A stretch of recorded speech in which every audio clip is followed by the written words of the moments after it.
आपल्या सगळ्यांच्या वतीने त्रिवार मानाचा मुजरा करतो।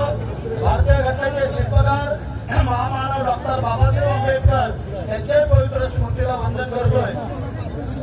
मराठी मनाचे मानवीय हिंदुहृदय सम्राट आदरणीय सर सेनापती बाळासाहेब ठाकरे धर्मवीर आनंदीगे साहेबांना वंदन करतोय। महाराष्ट्र राज्याचे मुख्यमंत्री आदरणीय देवेंद्र फडणवीस साहेब, उपमुख्यमंत्री आपले नेते आणि लाडक्या बहिणींचे लाडके भाऊ आदरणीय एकनाथ शिंदे साहेब, आदरणीय उपमुख्यमंत्री सुनीताबाई पवार, आणि आज जो आनंदाचा क्षण आणि जो जल्लोष उत्साह घेण्यासाठी आपण सर्व माझे शिवसैनिक, माझे कार्यकर्ते, माझे मतदार, माझी धर्मपत्नी, माझा जिल्हा परिषद सदस्य मुलगा, माझी मुलगी, माझे सर्व नातेवाईक आणि खास करून तुमच्यामुळे 4 वेळेला मी आमदार होऊ शकलो आणि 4 वेळेला आमदार झाल्यानंतर मंत्री झालो आणि तुमच्या सगळ्यांची जी इच्छा होती की आपला माणूस पालकमंत्री व्हावा आणि पालकमंत्री पण व्हावा, कुछ देर की खामोशी थी,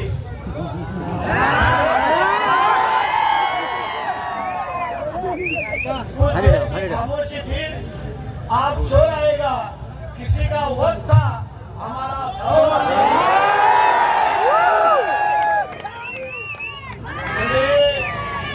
सबूरी का फल मीठा होता है। भगवान के घर में देर है लेकिन अंधेर नहीं है। आणि त्या उक्तीप्रमाणे आपण गेली 2.5 वर्ष वाट पाहत होतो छत्रपती शिवाजी महाराजांच्या पदस्पर्शाने पुण्यात झालेल्या या भूमीमधला एक मावळा म्हणून आपण काम करत होतो।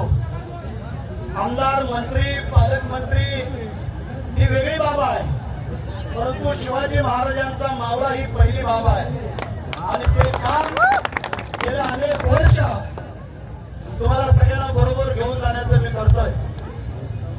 म्हणजे आपल्याला सगळ्यांना कल्पना आहे की संघर्षातून आतापर्यंत आपण इथपर्यंत आलेलो आहे, आपल्याला सगळ्यांना माहिती आहे। परंतु भरत शेठने कधी हार मानली नाही आहे। आतापर्यंत माझ्या संपूर्ण निवडणुकांमध्ये एकही निवडणूक विकासची जिल्हा परिषद पर्यंत हारलेलो नाही आहे।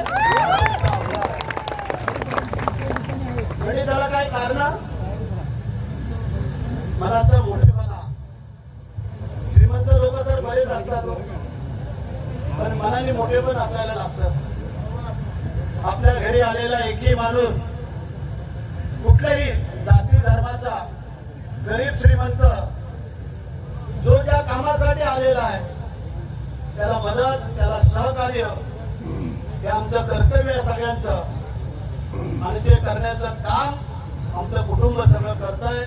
आणि म्हणूनच आज हे दिवस आम्हाला पाहायला मिळाले।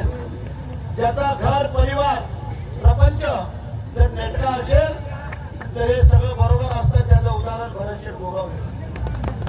कारण आमची आई अजून आहे, वडील नाही आहेत। आईने केलेली मेहनत, वडिलांचा प्रामाणिकपणा, मग असणारे आमचे चुलते, मग असणारे माझे भावंड, माझी बहीण असतील, माझे भाऊ असतील, नंतर आमची धर्मपत्नी, मग आमचा मुलगा असेल, आमच्या मुली असतील, आणि मग सर्व तुम्ही माझे कार्यकर्ते, पदाधिकारी आणि माझे शिवसैनिक, हे जे आज पालकमंत्रीपद मिळालेलं आहे, ज्या जिल्ह्याच्या जनतेने जे पाण्यात म्हणून ठेवले होते भरत शेठसाठी, हे पालकमंत्रीपद रायगड जिल्ह्याच्या जनतेच्या चरणी अर्पण करतो।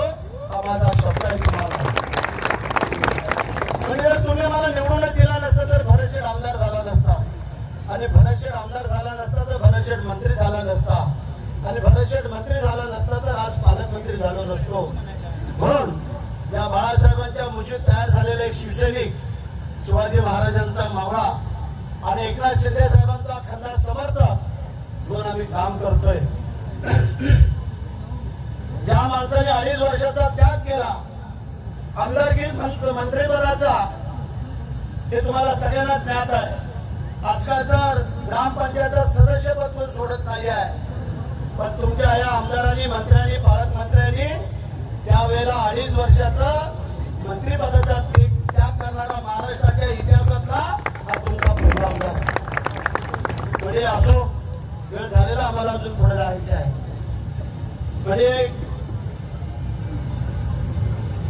सोमवारी, श्रावणातल्या पहिल्या सोमवारी आपलं पालकमंत्रीपद डिक्लेअर झालं. म्हणजे आम्ही त्यावेळेला आग्र्याला होतो.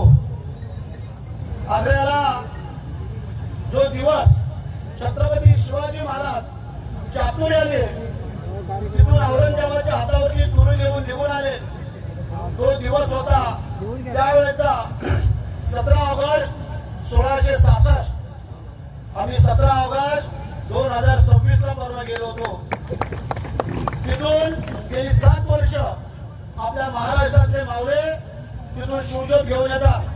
आग्रा किल्ल्यापासून ते राजगड 1300 किलोमीटरचं अंतर.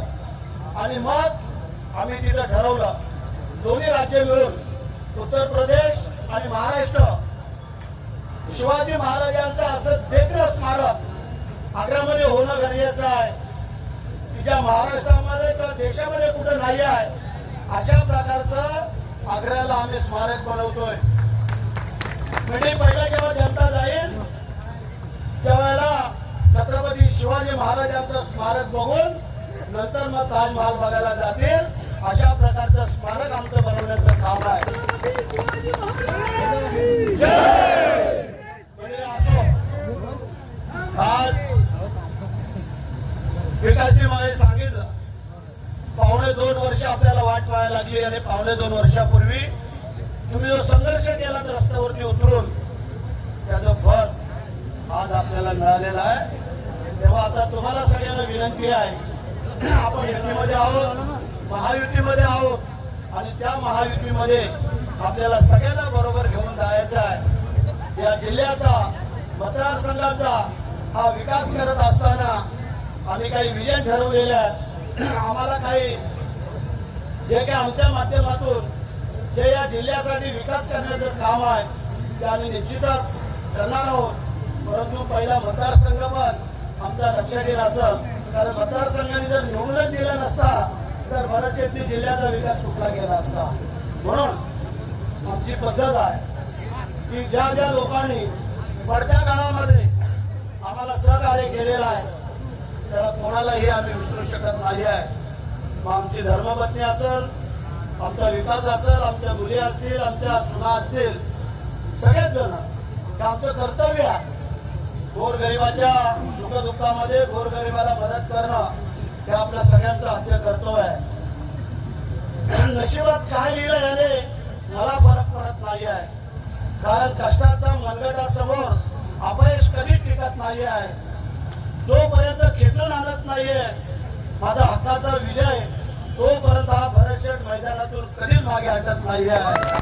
त्यामागे तुमची सगळ्यांची प्रेरणा, आमच्या आई वडिलांची पुण्याई, माझ्या संपूर्ण प्रपंच घरच्यांचं सहकार्य आणि तुमच्या गोरगरीब जनतेचे आशीर्वाद, माझ्या कार्यकर्त्यांची कडी मेहनत, शिवसेना असेल, युवासेना असेल, महिला आघाडी असतील, या सगळ्यांना आता आपल्याला शिवसेना, भारतीय जनता पार्टी, एनसीबी या सगळ्यांना आणि जे आपल्या बरोबर काम करते त्या सगळ्यांना बरोबर घेऊन जाऊन आपल्याला या जिल्ह्याचा विकास साधायचा आहे.